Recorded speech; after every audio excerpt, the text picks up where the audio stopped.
Assalamu alaikum and welcome to Alpine Academy. Our subject for today is Computer Science for Class 9th, Sindh Textbook Board Jam Shuru.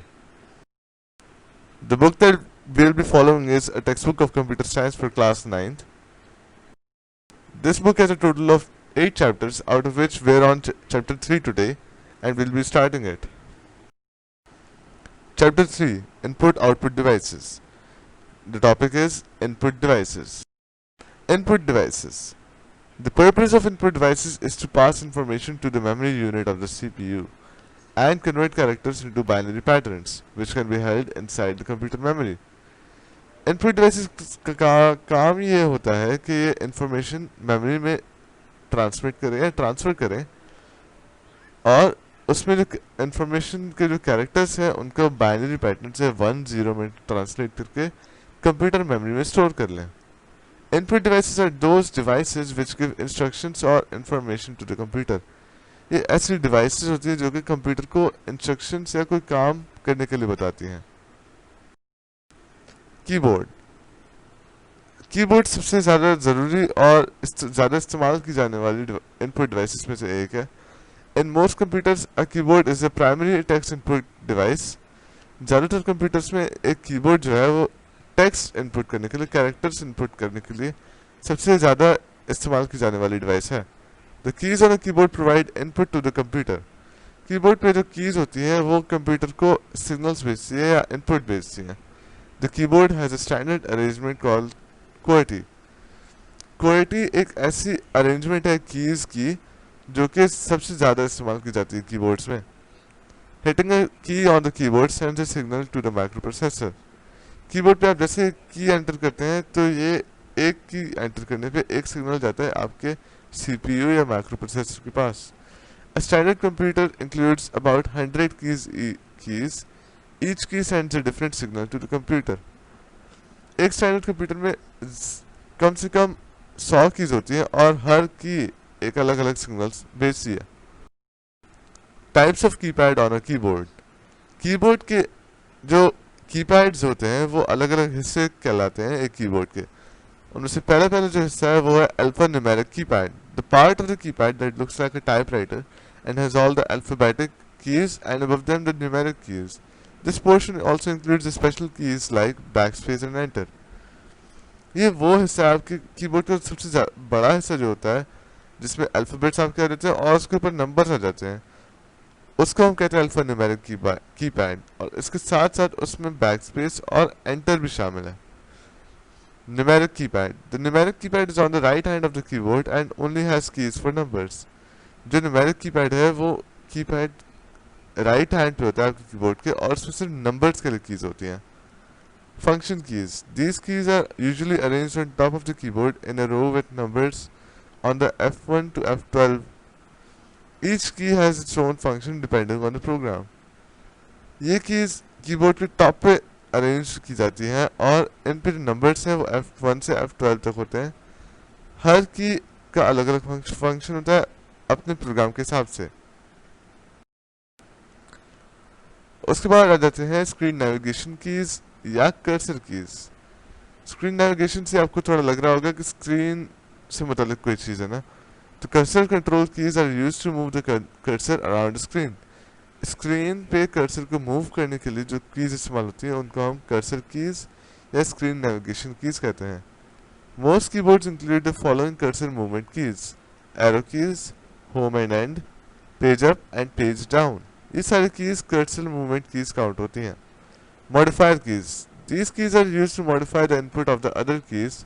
So if you press another key while holding down one of the modifier keys, the input will be different. ये keys वो keys हैं जो कि किसी भी की के input को बेहतर करके या उसमें कोई चेंजेस ला के उससे कोई और फंक्शन परफॉर्म करते हैं. सो इफ यू प्रेस कि आप अगर कोई और की प्रेस करेंगे इन कंट्रोल, जैसे कि सी है, सी आप वैसे दबाएंगे तो सिर्फ सी स्क्रीन पे आ जाएगा, पर अगर आप कंट्रोल सी दबाएंगे तो वो कॉपी का फंक्शन परफॉर्म कर लेगा. यही मकसद है मॉडिफायर कीज का. इनमें से शिफ्ट कंट्रोल आल्ट कुछ मॉडिफायर कीज से में से है. अब हम आ जाते हैं कीबोर्ड के बाद माउस के ऊपर. माउस तो बहुत ज़रूरी इनपुट डिवाइस है जो कि जिसके बगैर आप कंप्यूटर में विंडोज़ या कोई और ऑपरेटिंग सिस्टम चला ही नहीं सकते. Mouse is also a primary input device but doesn't have the ability to transmit textual information. Mouse एक ऑल्सो बहुत ज़रूरी इनपुट डिवाइस है पर इसमें टेक्स्ट ट्रांसमिट करने की काबिलियत नहीं है. ये it is primarily a pointing device that is used to move a pointer on the computer screen in order to point to a place on a display screen and to select one or more actions to be taken from that position. ये एक ऐसी pointing device है जो कि आपके computer screen पे एक white colour का पॉइंटर होता है उसको मूव करने के लिए और उससे पॉइंट करने के लिए डिस्प्ले स्क्रीन पे कि आप और उससे आप कोई एक या एक से ज़्यादा एक्शंस परफॉर्म कर लें. Trackball. A trackball is a pointing device that looks like an upside down mouse.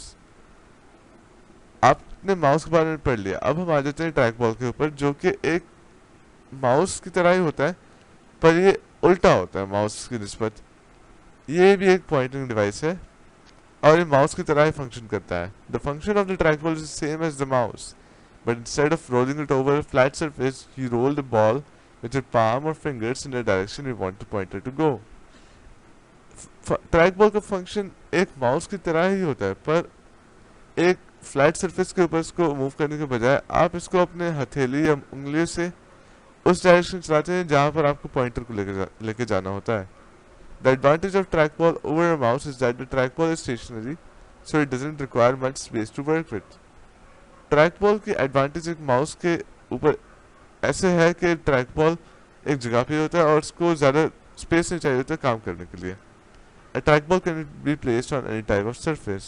Trackball को आप कहीं भी रख सकते हैं. ट्रैकबॉल की पिक्चर आपकी स्क्रीन पे आप देख सकते हैं कि इसमें एक बॉल है और आप इस बॉल को अपनी उंगलियों या हाथ से मूव कर सकते हैं और साथ साथ बटन्स भी इसको बिल्कुल माउस की तरह इसमें बटन्स भी मौजूद है. Scanner. A scanner is an input device which reads text or images and converts the data into digital signals which can be directly fed and stored in computers. एक स्कैनर एक ऐसा input device है जो कि images से text को read करता है और इनको डिजिटल सिग्नल्स में कन्वर्ट कर देता है जो कि हम डायरेक्ट कंप्यूटर में फीड करके और स्टोर कर सकते हैं. स्कैनर आपने ज़्यादातर देखे होंगे दुकानों में. ये कोई भी आपको डॉक्यूमेंट लेके या फोटो लेके इसको स्कैन करके कंप्यूटर में डिजिटलाइज कर देता है या उसको इलेक्ट्रॉनिक फॉर्म में कन्वर्ट कर लेता है. Graphical scanners can read photos or other images into the computer and digitize them, producing bitmapped graphic files. Graphical scanners कोई भी फोटो या इमेज जैसे मैंने आपको बताया वैसे कंप्यूटर में उनको डालते हैं और डिजिटाइज कर देते हैं जिससे कुछ graphic files bitmap graphic files से मुराद है इमेजेस की फाइल्स प्रोड्यूस हो जाती हैं. Text scanners use optional character recognition software to read pages of text and produce editable text files. Text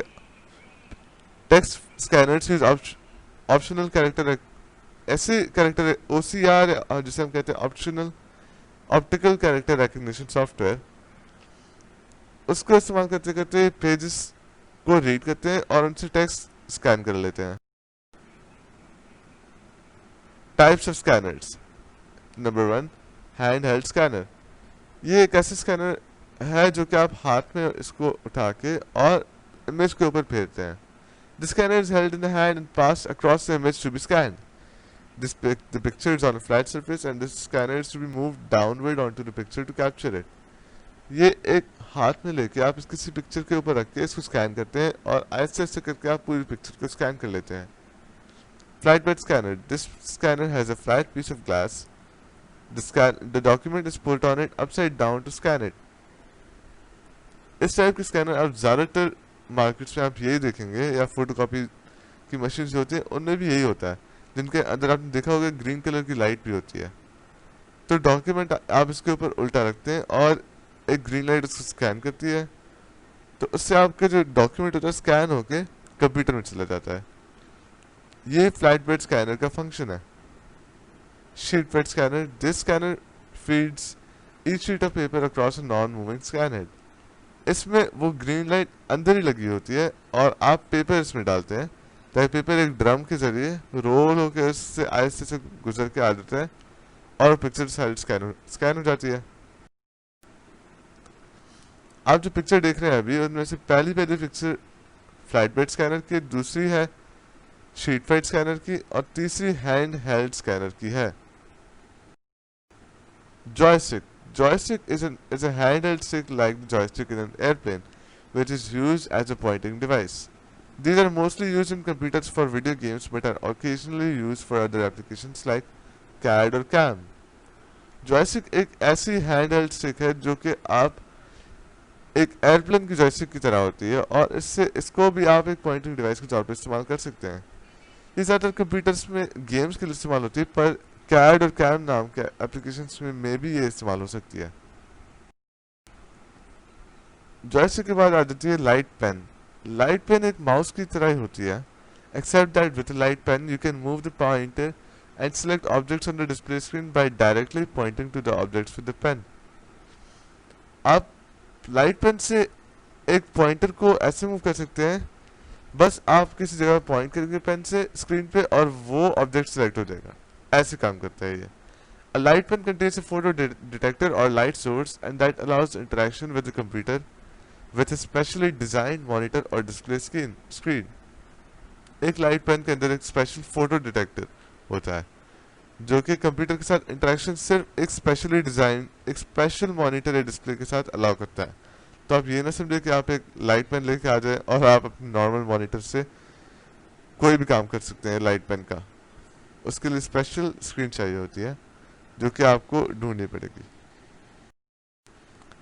आप स्क्रीन पे देख सकते हैं कि लाइट पेन इस तरह से काम करती थी और स्क्रीन पे रख के आपको काम करना पड़ता था हमेशा।